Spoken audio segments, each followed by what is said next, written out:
Welcome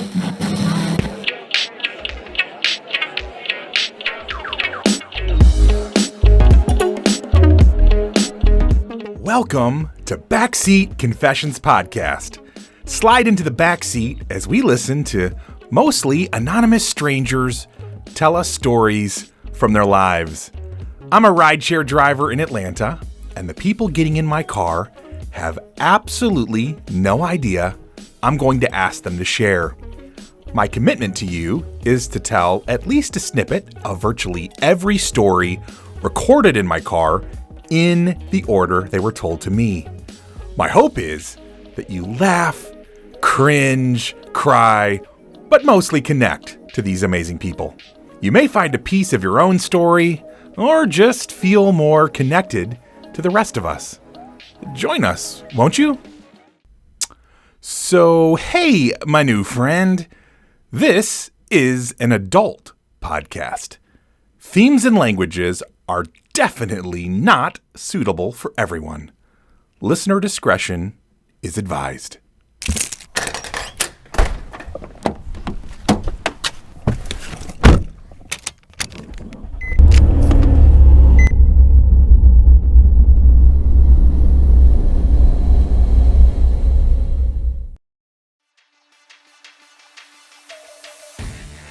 Yeah, it's that time again. Time to venture out into the wilds of the Atlanta streets and see what we can find. I know some say it's a jungle out there, but after putting this episode together, let's just say that my cautious optimism about life has been revalidated. Yeah, revalidated. I'm sure that's a word somewhere, so. Atlanta, I don't care what anybody says about you.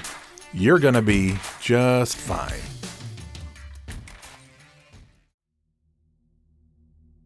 Our first story today is not fun.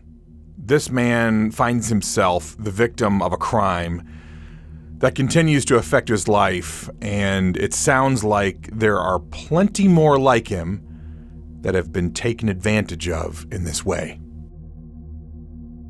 Story number 69. Sunday, December 13th, 2020, 12:44 a.m.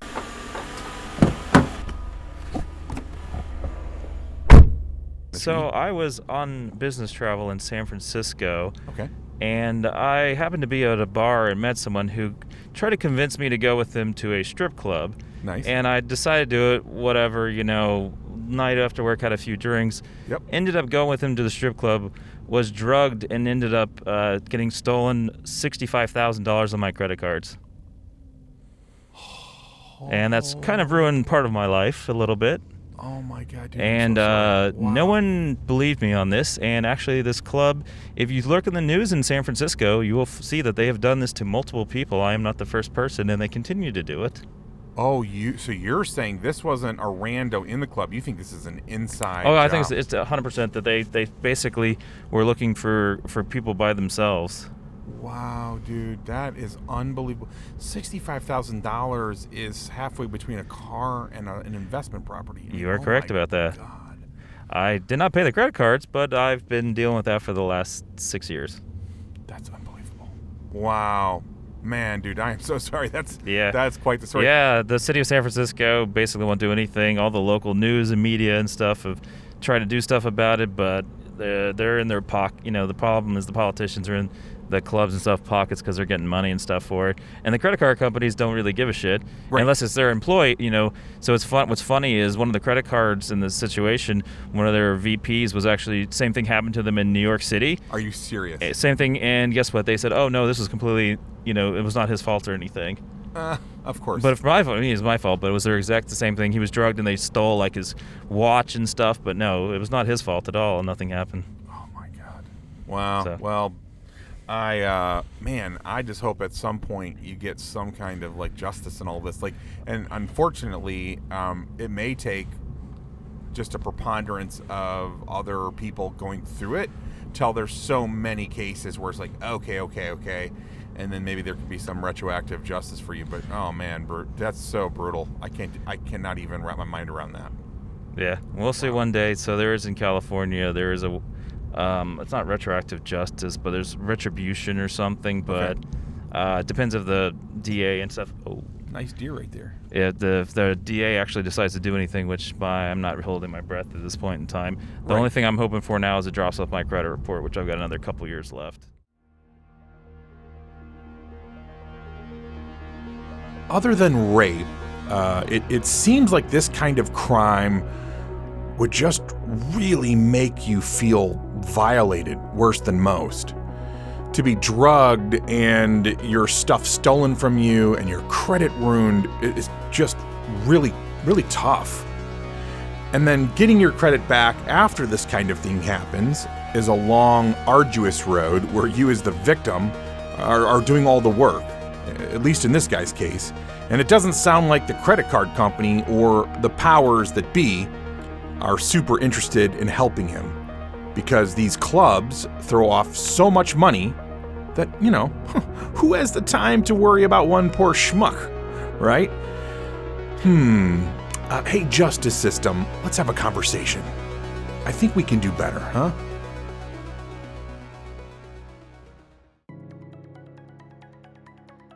One of my favorite types of stories that I get on BCP are inspirational ones. And I love them so much because they're not coming from professional speakers or famous people, but from regular folk, like this next gentleman. I think one of the most profound lessons we can learn is that many times we are our own worst enemy, and the narrative we tell ourselves determines whether we will move forward or let our past dictate our future. Story number 70. Wednesday, December 16th, 2020, 5:57 p.m.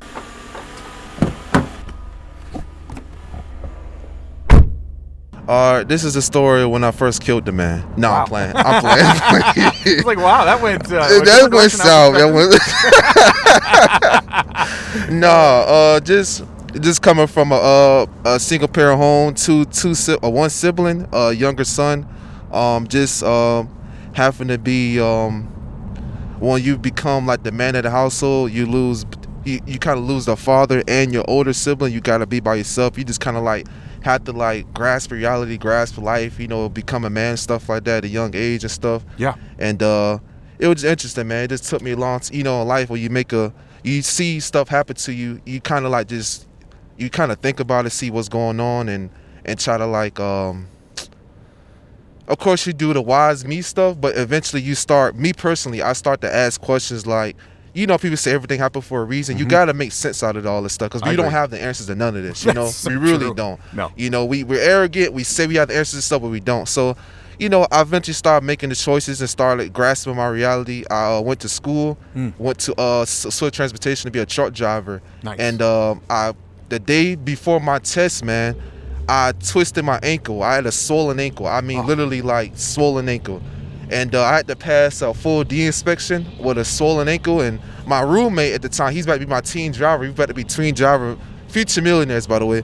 We about to be team drivers soon. And he watched me do a full D inspection. When you do a full D inspection, you do from truck, trailer, and decoupling. So you do the whole truck. You got to call out the parts, all that stuff. So I did that a swollen ankle, and it's just crazy, man. Like, I just look back. It's 2020. A lot happened. I lost my father in August, so a lot happened. So it's like, I'm just like, I do a lot of self-reflecting. That's just what I do. So at the end of this year, man, I'm going to do it again. I'm going to self-reflect, look back on stuff and be like, man, like, I just got to keep pushing, so. Yeah, that's so good. So I feel like part of what you're communicating is because you can't control the circumstances of your life that you come into, that you're advocating sort of getting into the driver's seat as much as you can and taking responsibility for your own emotions and your own mental state. Is that kind of what you're saying? Yeah, we and we both men, so end of the day is like, and I don't talk bad about anybody that's like it's hard to like get out of that. Yes. But I don't know. I just analyze a lot of stuff, so I understand my situation, and it took me a while to start blaming my parents. Like, why this, why that, this, that, and the third. And it's like, you know, whatever the circumstances is, it's still your duty to take care of yourself. And granted, that's me. You know, I looked up. You know, you gotta do your own motivational videos, Jordan Peterson, all those guys. But I think anybody. I mean, it's people that go across the world, man, from different third world countries, and they come to America and they make the most out of this stuff, man. Like, it's some people that really go through some crazy stuff. They had their homes bombed. When I was at basic training, 19 years old, it was a girl. She was like in her 30s, lady in her 30s. She literally, don't get me wrong, we don't talk about the army stuff, but she literally like had homes, like her home was bombed. She been through some stuff. Like, she came over to overseas here to make the most of her life. So it's like, man, I just think I want my friends to do the same for them, to fully grasp to their life and their reality, you know what I'm saying? And just like really just, I mean, because we can't control everything, you know? What you can't control, I just think you shouldn't, I don't think you should hurt yourself, you know, whether that's bad habits, bad decisions. You got to choose what you think is best for you, because if you keep choosing, you know, just if something bad happened to you, that just life taking its course. Whether you call it karma, nature, God, universe, whatever people call it, it's going to happen. But I think you shouldn't hurt yourself, because if it's people outside the world is already trying to do that, you know, so... Yeah, man, that's just been kind of like my life story, like, you know, me just understanding my position in life, continuing the lineage of me by myself, and just trying to like really just take all chances, man. You know, I want to go back to school, man. Like, my friend taught me into going back to school for business and get for finance and stuff, and really, we gonna start a business, you gotta know what you're talking about. Like, it's not easy, man, you know. And I got little cousins that I want to be a good example for. One side of on my mom's side, one little cousin lost their dad, the other lost their mom, so it's auntie and uncle gone, you know. It's two cousins gone, so it's like, I'm, you know, when you're at that young age, you want to be like, I want to do this, I want to take care of this, I want to take care of that. But people don't at that age, they don't normally like actually put the action in. But, you know, I'm at the age now where I got the passion to help, and I got the action and understanding to go and make a move to do it, you know. That's amazing. First of all, thank you for your service, and then also, I'm really proud of you for just the way you approach life, because I feel like, you know, like you said, you had things go against you that you couldn't control in your upbringing, and you're doing what you can now as a responsible adult to change the direction of your life. And part of what your goals and dreams are is to be able to help inspire people in your family to do the same thing, to pull themselves out of really tough situations. So that's super inspiring. That's amazing, man. For real. So since I'm gonna be honest, I feel like you got something good going here. I'm gonna be completely honest with you. The reason why I kind of like I stumbled upon the Army talk, I went into the Army when I was like 18, 19 years old. Yes. And I overthought it.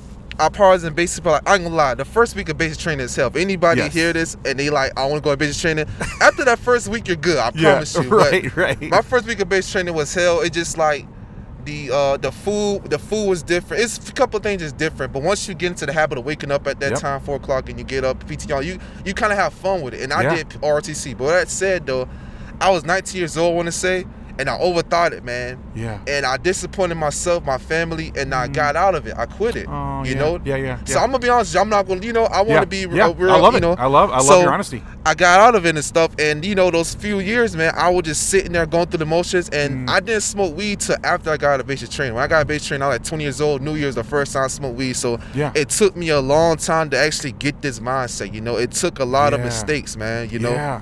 So you basically you got out of the military before the end of your contract, but then in the process of all of that, looking back, kind of like you said, reflecting your life, you've learned some of the hard lessons from that, and you're going forward. You didn't let it defeat you. You didn't let it define you.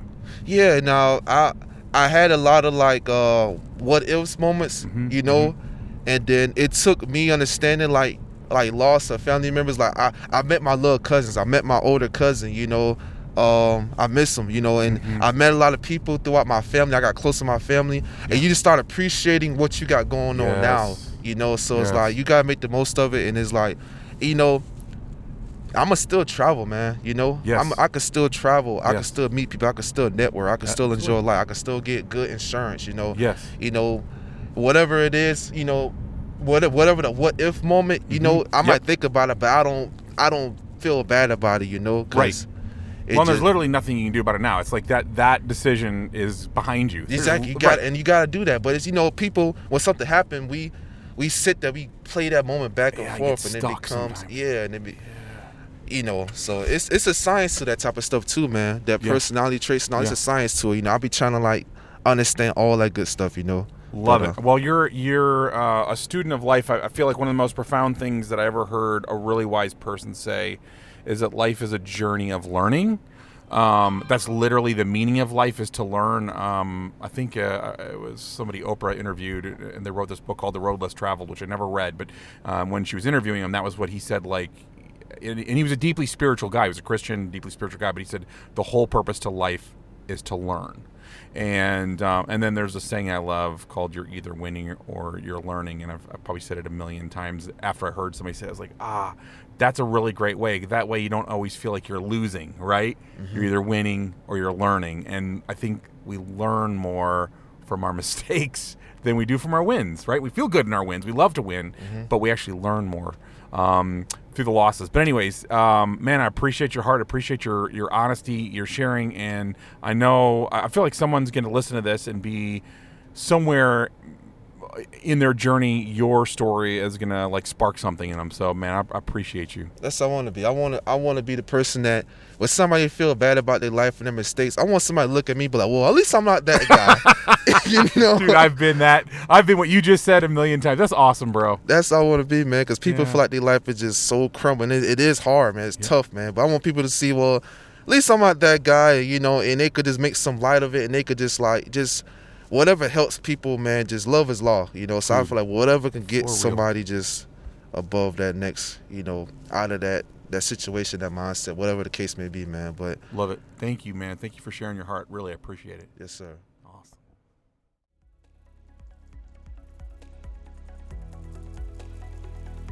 Speaking to all of us, but especially to us guys, this man's message is so important. At some point, you have to stop blaming and start being a difference maker. And I include blaming ourselves, really.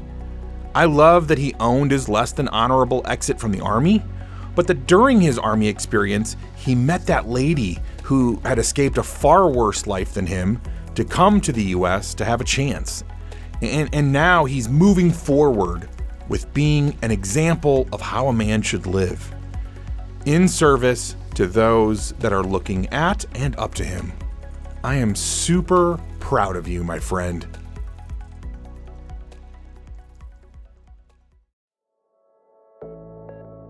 Again, these two stories have a thread, and I'm discovering it with you as I'm putting these stories together long after they were told to me.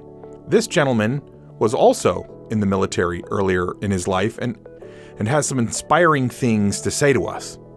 I also love his nomadic spirit. I mean, he doesn't like grass to grow under his feet for too long. Story number 71. Thursday, December 17th, 2020, 9:40 p.m.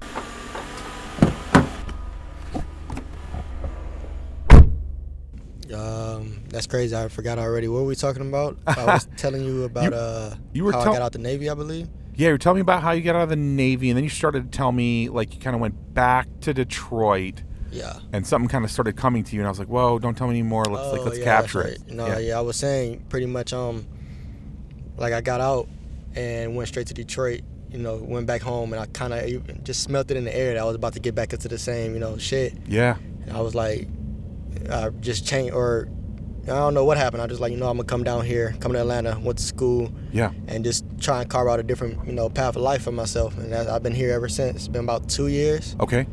I don't know, I've been down here, about the end of 2018 is when I came down here. Yep, 2 years. So, yeah, it's been a crazy ride, but it's definitely been better than what I would have got myself back into. I could say that. Yeah, and I love that. I love that because we spent a couple minutes talking about the military and kind of like it feels like one of the big things you got from it was just being around the culture of taking care of yourself as a man, whether it be making your bed, exercising. Right. Yeah, just kind of that mindset. Do you think that was part of what helped you in making that decision, or like what do you think? Why didn't you go back to the sort of the streets or to the old bad rhythms? Not really. I guess it's kind of weird. Yeah. I can't speak for everyone else, but I know I can speak for me, and I can say I went into, like, for me, since I was a jit, since I was young, I just move, I just move around, especially once I got the chance to, once I got my own car and own really just life. So I guess like after 18, just was, doing a little work and then figure out I needed to do something though. Like it was something I wanted to do and there was nothing really popping up. So like I'm gonna just do the military. Did that and loved it, of course. I went everywhere from here to Asia and back. It's been, only place I haven't really been is Africa. Continents would be like Africa and then Russia. That's about it. Everything else has been a blast. Dude, that's so cool. Yeah, that was a fun part of life. But of course, like I said, I can speak for everybody else, but for me, I didn't really take too much of it in. Got it. I didn't. I was just moving by. Moving through the days, and it's not like I wanted to. It's just like, I was young and just doing whatever. I was just having fun and just not really caring about much. Saved up, of course, a little bit, but I, still young. I was blowing it on stupid stuff and could have saved a lot, way more than I, initially had.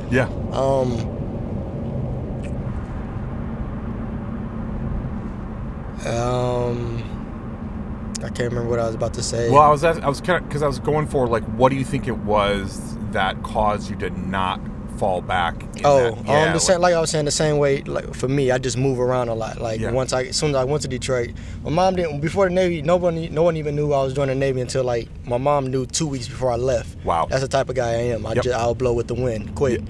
And once I got back to Detroit, my mom thought I would be, there for a minute or whatnot, try and carve out a path for myself there.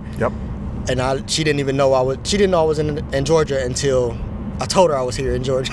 Wow. She didn't even know. Wow. It's like, and I plan on doing this soon here too, but I'm carving out, I'm at the age where I can carve out a piece for myself.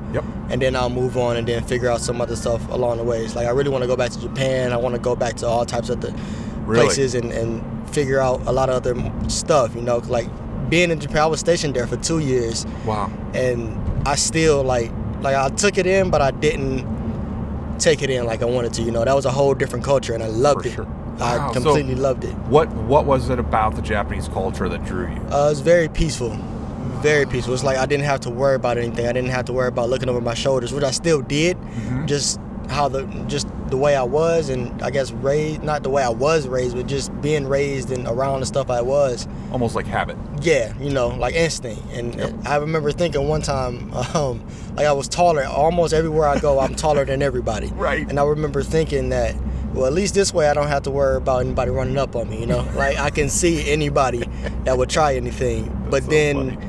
It didn't really hit me until later after I left Japan that why was I even thinking that way, Because it was so safe. It was nothing that I really need to worry about like that, but I was still in that instinctive mode and not really letting it go. Just being me while I was in a different country or whatnot, instead of actually, embracing it and learning it and moving with it instead of moving against it, That's brilliant.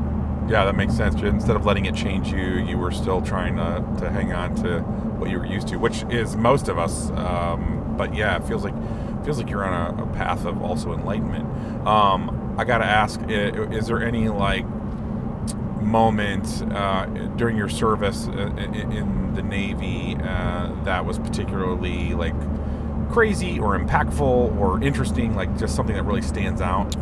Yeah, quite a few. I wouldn't be able to name all of it, and I probably can't remember I can definitely remember details, but I would have to open a lot of connectings in my brain that I disconnected already. But there's a lot of stuff, dude. I almost died, I want to say probably more than 3 times. Whoa. I'll tell you that. Wow. There's been plenty of friends that I've lost. Wow. From little errors that has cost them their life. Really? Yes. Wow. And of course, I've lost a lot of friends in the military through suicide, I'm so which sorry. I wasn't even expect. That's the one I don't expect. Yes, sir. I don't expect when the little errors as well, but Yeah. the suicide also that literally comes out of nowhere, just as much as a machine malfunctioning or you doing something wrong. Yeah. Wow. Yeah, that's Then hard. the places, definitely all the places that they opened my eyes. Like I said, I was still young and just moving around a lot, but it definitely opens your eyes. It's like a new layer is peeled back from your vision every time you see something new. Every time I visited somewhere new, every time. Like it started, I've barely been out of Detroit. I've been to Georgia before, but that's because my aunt, has been down here for a while. So I come down here during the summer as a kid. Yes. That's about it from my life in Detroit. Yeah. And by the time I got into the Navy, I went from home to Florida to California to Hawaii to Asia, the whole Asian Pacific with China, Japan, you name it, Singapore, Thailand, Philippines, Korea, you name it. Then Australia, we weren't stationed there, but we went there quite a bit. It's like all other places that we would hit port, and you would step on their land, and it's literally like a veil being unveiled. It's like, that's crazy. That is crazy. Yeah. Wow. And you were so young, so it's almost like some of this is now hitting you. Yeah. Almost like the reverb or the echo of it is hitting you now, almost as much or more than when you were in the middle of it, which is pretty amazing. You're also, from what we were talking about earlier, you're working for a large company now and doing some tech stuff, but you've got some entrepreneurial dreams in your bones. Definitely. Yeah. So like what are just a couple? Because there's gonna be somebody that listens to this, some young guy that listens to this who's,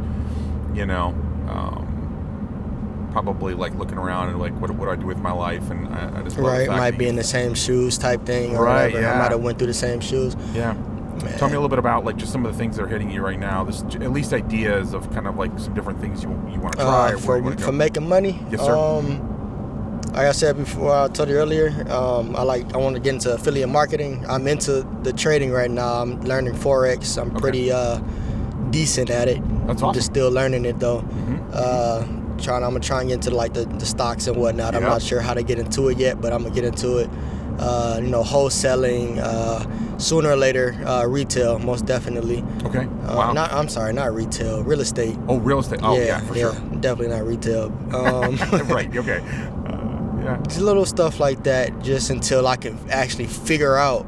Like, I figured out a bunch of knacks, but I haven't figured out what it is exactly that I want. What do I want to build? I can make the money all the live long day, but what do I want to build? How do I want to go about it? Yeah. And so on and so forth on that.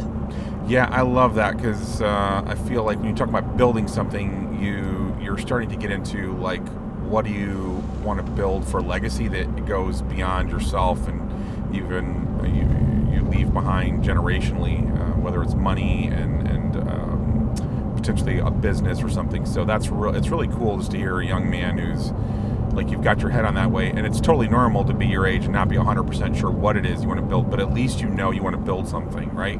Definitely. I feel like a lot of young people, they don't even know, it doesn't even occur to them, especially young men, they're just like in party mode and they're not even thinking about a career, much less building something. So that's huge, man. Nah, facts.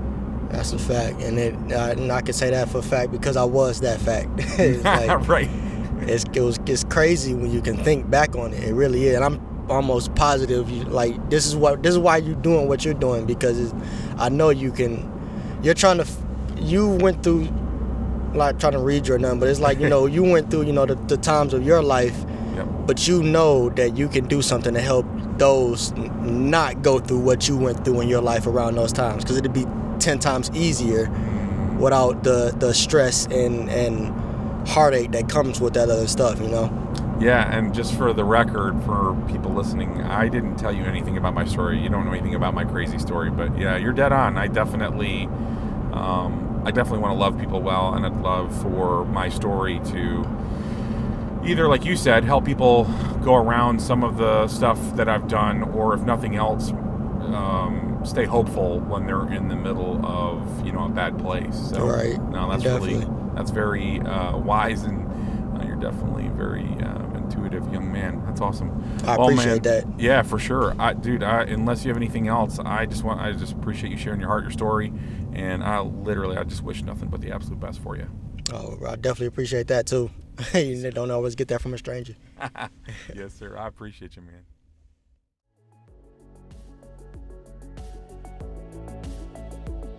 His thing about trying a bunch of different ways to make money till he can figure out what he wants to build is powerful. I had the sense that he was deep waters and wasn't just building for himself, but eventually wants to build to leave a legacy. And of course, the way he tapped into part of my reason for doing this podcast was just super dope on a personal level. Another young man I'm grateful to for sharing his heart, and I'm proud of who he is becoming.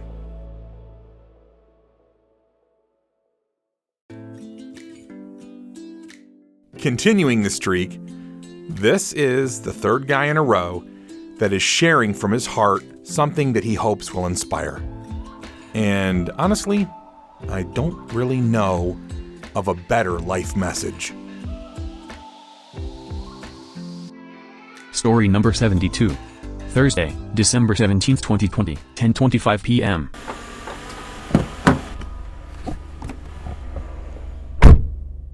Man, I want to speak a little bit about a tragedy I just had a couple days ago, man. It's something that changed my life and woke me up to a lot of different things that's going on in life right now. Wow. Actually, man, I just want everybody to know, like, if you have any people out here that you really, really love, man, make sure you tell them that you love them each and every chance that you get, because you never know when that person may vanish, disappear, lose their life, anything. Yes, sir. But, man, December has been a tough month. You know what I'm saying? I'm really going to label this one of the toughest months of the year. Yeah. And it's crazy because, I don't get a chance to vent much, you know what I'm saying? But, for all the people out there listening, once again, I do want to tell y'all, and I want to encourage you guys to let your loved ones know that you really, truly love them. Yeah. Give them their flowers while they're here. Yeah. Yeah. Another thing, man, what happened was, it's a real close relative, man, my cousin. Yes, sir. We went high school together, middle school, elementary, sorry for saying it backwards and all, but, the whole school thing, we went through school together. Yeah. He wasn't just basically my cousin. He was more like, a part of me, man. You know what I'm saying? Yes, sir. I don't know how close people are with their peoples out here, but, man, losing someone that's close to you, man, it really hurts. Mm-hmm. And I do want to say, man, I just wish my cousin would have gave me a sign like, yo, I'm about to check out, bro, you know? Sir. Yes, sir. But at the same time, man, it was just amazing that, I saw my cousin live his life to the fullest with no stress, no regrets about nothing. You get what I'm saying? Yes, sir. And I want to admit, I feel guilty of it because he had to drive like an hour and some change away. But the whole thing of it is they made it home. You get what I'm saying? And it's crazy. I don't know what cuz had going on, what he was thinking about, you know what I'm saying? I just know God was with him and whatever he had going on. And, that was his final destination, man. You know what I'm saying? Yeah. Cuz fell asleep behind the wheel and ran into a log truck. You know what I'm saying? That's a real final destination action, man. And it really just changed my life, man. Yeah. You know what I'm saying? Cuz wasn't just so much of a, just a person. It's an undescribed, the person that he is it's amazing. He was an amazing person. Yes, sir. He led his basketball team through high school, 31-0. Didn't lose not one game. Wow. You know what I'm saying? Wow. Yeah. It's crazy because when I looked at him and I saw him on the basketball court, you know what I'm saying? It was like Allen Iverson. I'm gonna be real with you. He was better than Allen Iverson. Wow. And he was just the image of Allen too. You know what I'm saying? But at the same time, man, I know people have a lot of stories out there to tell, you know what I'm saying? I just want to say, and I really, really mean this to y'all, whoever's listening, whoever may hear this message, always and forever, let your people know you love them while they're here, man. Absolutely. That's my story. That's my testimony, man. You know Yeah. what I'm saying? It feel good to vent without crying for at least for once. Yes, sir. You know, and just want to encourage everybody, man. Let them people know you love them while they're here, man. And one more thing, I love everybody. Yes, sir. You can be 18 or 80, crippled, blind, or crazy. It don't matter. Yeah. You know what I'm saying? Yep. Yellow, green, black, blue, purple, it don't matter. You know what I'm saying? We all people. We all come from not the same womb, but we come from the womb. You get what I'm saying? Yes. We are human. Yeah. We have to treat people like we are humans. You get what I'm saying? And one thing about me, and one thing why I know that I made it out here for so long in these streets, is because I have respect for myself more than anything. When you don't have respect for yourself, how can somebody respect you in anything that you do? Mm-hmm. You get what I'm saying? So like I said, man, I'm going to tap out on this one, man. You know, I'm starting to get a little emotional, y'all out here, but I just want everybody to know, man, let those people, let them know you love them while they're here, man. Absolutely. Thank you for sharing, my friend. Yes, sir. Thank you. That's it. Tell the ones you love that you love them and give them those proverbial flowers while they're topside. And then love everyone else however you can, even the ones that don't really deserve it. There you go. The greatest calling in life, boiled down by our new friend.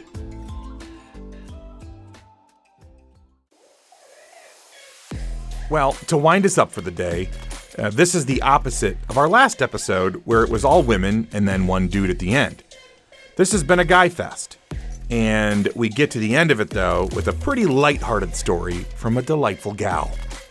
And I remember she sticks out in my mind because she was pretty short, like under 5 foot, I think. And she was legally blind and just had such a bubbly, joyful spirit about her. Enjoy.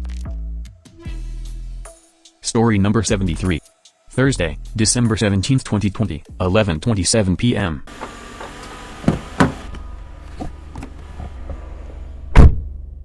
All right. So basically, the story is, it was 2016. It was my first time going to Chicago.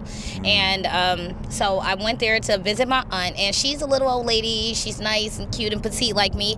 But she's 65, right? So this is like my great aunt. Oh, nice. And when I get there, you know, I'm thinking we're just going to chill and everything. And, like, I'm only up there for, like, 3 or 4 days. And she gets me, like, freaking stoned high as fuck. Every day we're smoking weed. Like, she's waking me up, like, you want to wake and bake? Oh, my gosh. gosh. The final day of me being there, we were actually scheduled to catch a flight. But then we switched it at the last minute. And we were, you know, just going to, like, catch the train or whatever. I had never actually caught like the Amtrak train from state to state, and you know, I was really excited about it. She was telling me stories and getting me amped up, right? So like I said, she's 65, and so she called her other older buddy, you know, to take us to the train station. Yeah. And he comes pick us up. We stop by a liquor store, and he's like passing blunts after blunts. Well, they were joints, not blunts. Yeah. And I'm like, okay, I'm stupid high. We're stupid high. As soon as we get out the car to go to the train station, it's like smoke coming out. And I'm like, wow, this is crazy as hell. Like, these old people are just like smoking me under the table. And so we get into the train station, right? First of all, we're so high, like both me and my aunt. We don't know where the hell we're going. I'm legally blind, so I can't see. And we're just like literally, we get there, it's like 5 minutes, maybe like 15 minutes till the train pulls off, right? So we got to check in, but we're just... It's so crazy because we're so little and we have like all this luggage and we're high and we're just like going in circles, like literally. We've had to circle like at least 5 times carrying all this big ass luggage. I know people looking at us like, what the fuck is wrong with them? They're crazy. And we're just looking for like the desk to check in with the train. Yeah. Long story short, we missed the train. Oh. And we had to freaking catch a Greyhound. But before that happened, we missed the train, and, you know, we literally, like, split up. Like, okay, you're going to find it. You go this way, I go that way. We fucking missed the train. And after we came down, maybe, like, about 30 minutes later, you know, we don't last that long or whatever. Right. After about 30 minutes later, we realized it was right there in front of us between the double doors, like, the whole time. We just never walked in there, and it was like, damn. Oh. So, yeah, and we missed the fucking train. They didn't have another one, and we had to catch a fucking Greyhound. It was horrible. Oh, no. It was really horrible. Yeah. That was the most horrible experience that I've ever experienced. So, yeah. Yeah, Greyhounds are not known for being the most delightful way to travel, are they? Yeah, it was, like, really sucky. It really was. Like, it just, so I guess the moral of the story or whatever is just don't smoke right before you got to catch a flight or a train or anything, like really, unless you're going to end up like we did on the Greyhound.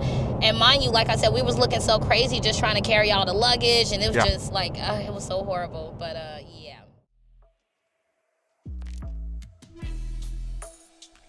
The more you know. Don't get high right before travel. Check. Okay. Duly noted. And I just love the idea of her surprise by the older folks in her life that have definitely not forgotten how to have a good time. And I actually smoked our rider friend under the table. Good times.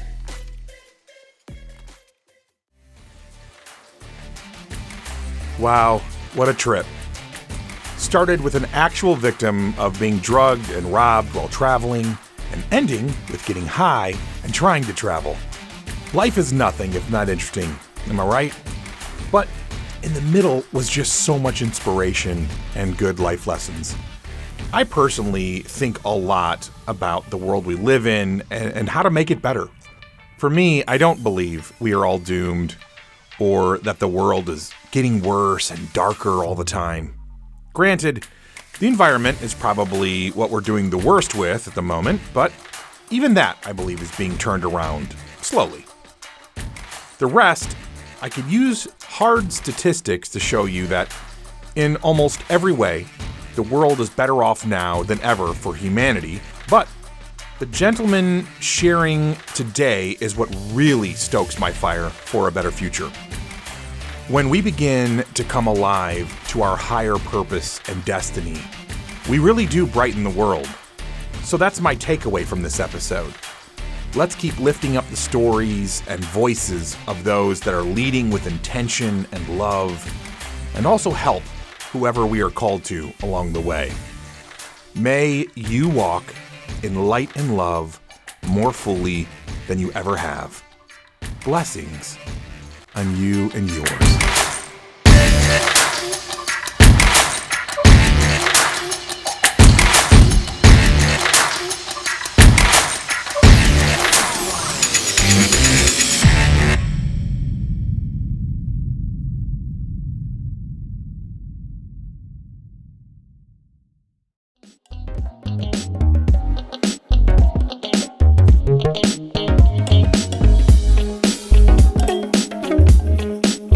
This is what happens when you are a rideshare driver in Atlanta and ask people for their stories. These weren't handpicked people with great stories. They just happened to get in my car and be gracious enough to share with all of us. And who knows, maybe someday you'll be in Atlanta and need to grab a rideshare and end up telling the rest of us the next great story on BCP. I'd actually encourage you to, every so often, just ask a stranger to share a story from their life. You never know what you might learn. I believe that our stories are powerful. They can make you laugh, cringe, cry, or even get you to think or feel differently. Our stories can truly make this world a little bit better place. So please, subscribe, rate, and listen to this podcast and share it with as many adults as possible.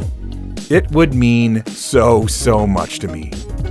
First and foremost, I want to thank the incredible writers who trusted me with your stories. You're my heroes. Thanks also to all the people in the background who have believed in this project/dream. All of the music on this podcast was found on pixabay.com, and it was free, which is an amazing gift when you're starting a podcast on a shoestring budget.